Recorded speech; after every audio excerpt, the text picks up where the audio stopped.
নমস্কার। যুক্তি তর্ক সঙ্গে অর্কয়ে আপনাদের স্বাগত। আপনাদের সঙ্গে আমি অর্কপ্রভ সরকার। আপনাদের স্বনির্বন্ধ অনুরোধ, চ্যানেল সাবস্ক্রাইব করবেন, থ্যাঙ্কস বাটনে ক্লিক করতে ভুলবেন না।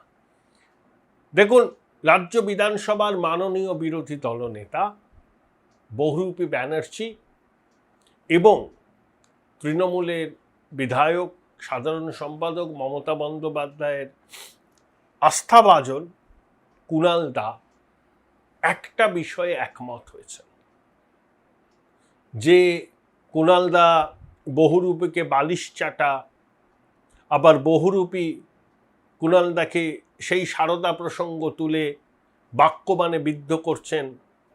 প্রত্যেক দিনই আমরা টিভি চ্যানেল খুললে এই বাকযুদ্ধ দেখতে পাই। একটা জায়গাতে সম্পূর্ণ বিপরীত মেরুতে অবস্থান করা এই দুই ব্যক্তি এক হয়েছেন। সেটা কি? সেটা হচ্ছে খোকাবাবুর বিরুদ্ধে দুজনেই একটা আপোষহীন মনোভাব দেখাচ্ছেন। যে সুমিত রায় যখন তলব করেছিল, গেছিল ইডি, তখন কুণাল ঘোষ তার ক্ষোভ উগড়ে দিয়েছিলেন, সুমিত রায় ফ্যান ক্লাব ইত্যাদি ইত্যাদি এসব বলে। তা দিদিমণির বাড়িতে একটা মিটিংয়ে কুণাল ঘোষ এবং খোকাবাবুর মধ্যে উত্তপ্ত বাদানুবাদ হয়। বাইরে অপেক্ষারত সাংবাদিকরাও সেই বাদানুবাদ শুনতে পান। বিব্রত মমতা বন্দ্যোপাধ্যায় বাড়ির বাইরে এসে দুজনকে শান্ত করার চেষ্টা করেন, বলেন বাবু কুল, কুণাল কুল। কিন্তু তাও কি কুণাল আর বাবুর সম্পর্ক মসৃণ হয়েছে? হয়নি, হবেও না। কুণালদা যে বেলেগাড়ায় টিকিট পান, এরা অভিষেক চাননি। তার ক্যান্ডিডেট ছিলেন জীবন শাহ। কিন্তু মমতা বন্দ্যোপাধ্যায় কুণাল ঘোষকে বেলেঘাটাতে দাঁড় করান এবং বিগত 2-2.5 বছর কুণাল বাবু এবং অভিষেকের মধ্যে সম্পর্ক অত্যন্ত শীতল হয়ে গেছিল। একই রকম সম্পর্ক শীতল হয়েছে ব্রাত্য বসু এবং অভিষেকের মধ্যে। তারপর তো নির্বাচন হেরে ভূত হলো তৃণমূল। ঋতব্রত বহুরূপীর মতো প্রধান বিরোধী দলের মর্যাদা দাবি করে পেয়েও গেলেন। পরস্পরকে বাক্যবাণে বিদ্ধ করছেন। কে প্রকৃত তৃণমূল এইসব নিয়ে ঝামেলা হচ্ছে, কোর্ট পর্যন্ত গেছে। কিন্তু চার্টার্ড বাইপো, ব্যুরোক্র্যাট বাইপো, চার্টার্ড বিমান হেলিকপ্টার করে যাতায়াত করেন, এর উৎস কি? এইটা নিয়ে ঋতব্রত করেছিলেন, সওয়াল করেছিলেন। বিধাননগর থানায় বোধহয় একটা এফআইআরও করেছিলেন। তাতে ইডি নামে 160 কোটি টাকা 2023-এর মার্চ থেকে 2024-এর জুন পর্যন্ত কেয়ারওয়েল অ্যাভিয়েশনকে দিয়েছে তোলামূল। সেই টাকা ঘুরিয়ে 112 কোটি টাকায় এমব্রায়ার লিগ্যাসি বিমান, অগস্টা হেলিকপ্টার, সেগুলো তোলামূলের টাকায় কিনে তোলামূলকেই চড়া ভাড়ায় ব্যবহার করতে দেয়। তোলামূলের টাকাতে কিনলো, আবার তোলামূলের টাকা ওই কোম্পানির ব্যাংক অ্যাকাউন্টে যাচ্ছে ভাড়া বাবদ। ঋতব্রত বলেছেন, বহুরূপী বলেছেন, বাটপাড়ির এক নতুন দিগন্ত। অবশ্যই তো। আনসিকিউর্ড লোন, এইসব ট্যাক্স ফাঁকি দেওয়া স্বর্গরাজ্য। কেম্যান আইল্যান্ড থেকে 1.7 মিলিয়ন পেয়েছে এই কোম্পানিটা। কার টাকা? আনসিকিউর্ড লোন কেন দেওয়া হলো? তার মানে যে অভিযোগটা বারবার আসছিল, কয়লা, গরু, বালি, চাকরি পাচারের টাকা ট্যাক্স ফাঁকির স্বর্গরাজ্যে হাওয়ালা বা অন্য মাধ্যমে পাঠিয়েছে ভাইপো এর মাস্টার মাইন্ড। কুণালবাবু সাংবাদিকদের কাছে বিস্ময় প্রকাশ করেছেন যে তাদের অনেকের কাছেই এ সম্পর্কে কোনো ধারণাই ছিল না। তিনি বলছেন ইডি তদন্ত করুক, সুড়ঙ্গের শেষে যা আলোকপাত করুক এবং একদম খুঁজে বার করুক কিভাবে এই টাকার লেনদেন হলো। অর্থাৎ বহুরূপী ব্যানার্জি এফআইআর করেছেন ব্যাংক অ্যাকাউন্টে টাকার উৎস নিয়ে।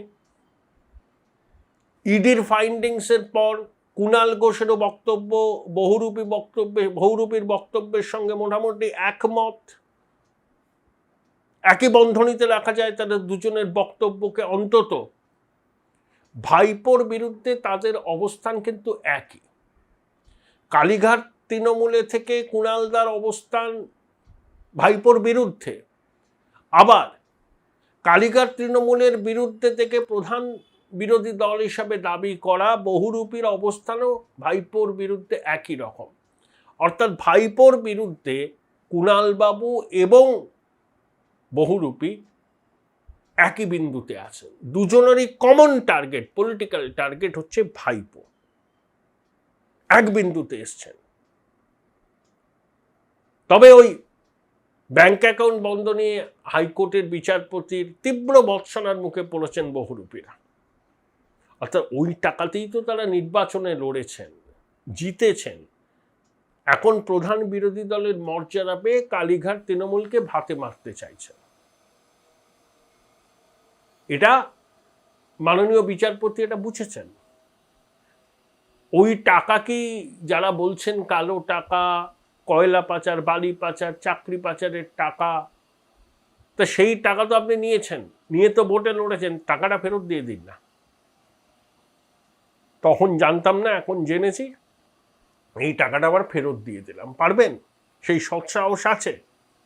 পারবেন না। আপনারা আপনাদের রাজনৈতিক স্বার্থ সিদ্ধি করার জন্য এটা করছেন। কিন্তু খোকাবাবুর বিরুদ্ধে, মানে খোকাবাবুর যা কাণ্ড কারখানা বিগত 10-12 বছরে, তার বিরুদ্ধে সবাই একজোট। এটা নিয়ে কোনো সন্দেহের অবকাশ নেই। সে কালীঘাটপন্থী বহু নেতা আর ঋতব্রত শিবিরের সবার একটা এজেন্ডা, যে খোকাকে সাবাক শেখাতে হবে। এখনো মমতা বন্দ্যোপাধ্যায়ের সঙ্গে যারা আছেন, ধরুন কল্যাণ, ধরুন কুণাল, দু চোখে দেখতে পারেন না ভাইপোকে। এটাই হওয়ার ছিল। ঔদ্ধত্য, অহংকার, অনর্জিত সম্পদকে পুঁজি করে বৈভবের আস্ফালন, প্রবীণ রাজনৈতিক সহকর্মীদের অপমান করা, ঘন্টার পর ঘন্টা বাড়িতে বসিয়ে রাখা, এসব বেয়াদবি, বদমাইশি ইতরামও করেছে তো এই ফেরেববাজ। এবার সুদে আসলে ফেরত পাচ্ছে।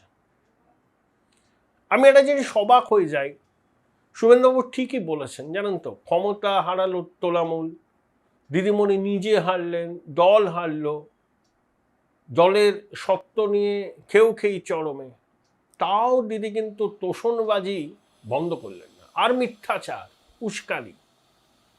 আচ্ছা, যারা রেল লাইন ওপরালো, যারা পুলিশের গাড়ি জ্বালালো, পুলিশকে ভাঙচুর করলো, একটা নিরীহ ছেলেকে তার নাম পরিচয় জেনে পিটিয়ে মারলো, তাদেরকে দিদিমণি বলছেন বিক্ষোভকারী। ঠিক তো? ওনার চোখে বিক্ষোভকারী কারা জানেন? যারা সিএ বিরোধী, এনআরসি বিরোধী, ওয়াকফ বিরোধী আন্দোলনের নামে জাতীয় সম্পত্তি, রেলের সম্পত্তি তাণ্ডব করেছিল, এরাই নাকি প্রতিবাদী। এদের কণ্ঠস্বর স্তব্ধ করে দিচ্ছে বিজেপির সরকার।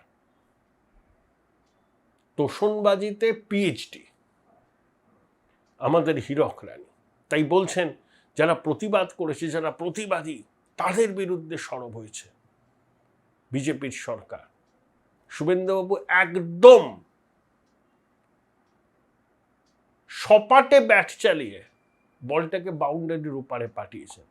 পরিষ্কার বলেছেন যে নিজে হেরেছেন, দল হেরেছে, দলের অধিকার আপনার থাকবে কিনা সেটা সুতোয় ঝুলছে, তাও আপনার তোষণবাজি, উস্কানি আর মিথ্যাচার বন্ধ হয়নি। আরে হবে কি করে? উনি তো প্যাথোলজিক্যাল লায়ার।